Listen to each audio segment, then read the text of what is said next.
Hadi hayırlı geceler. Sağ ol Demir Baba, sana da.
Ana.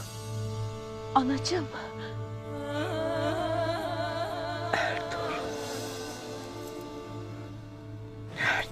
Ertuğrul güvende ana.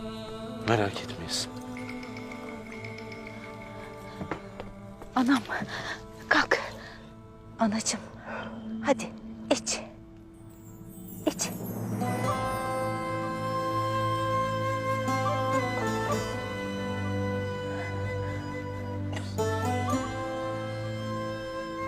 Sen nasılsın ana? Daha iyi.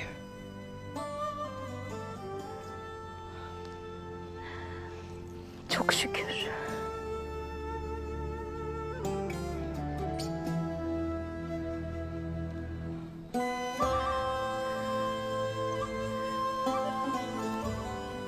Selcan. Gel eve.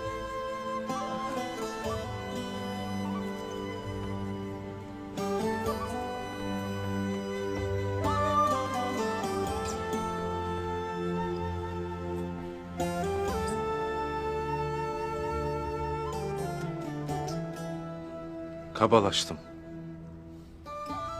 Hoyratlaştım sana karşı. Hakkını, hukukunu herkesin içinde ayaklar altına aldım. Şu kırılası ellerimle sana vurdum. Her biri için senden af dilerim. Beyim, her geçen gün omuzlarına dağlar kadar yük biner. Mutlu olmak, huzurlu olmak hepimizin hakkıdır. En çok da senin. Bilirim, yakında o da olacak inşallah.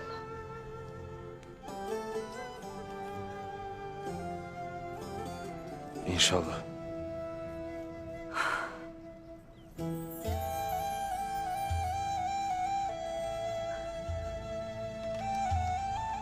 Selcan, Buyur beyim. ben çocuk isterim. Soyum devam etsin isterim. Bu sebepten yeni bir hatunla evlenmem icap eder.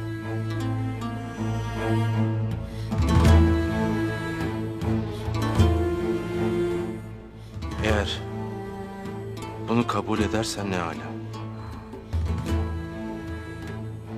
Yok, ben kumaya razı değilim dersen seni boşayacağım.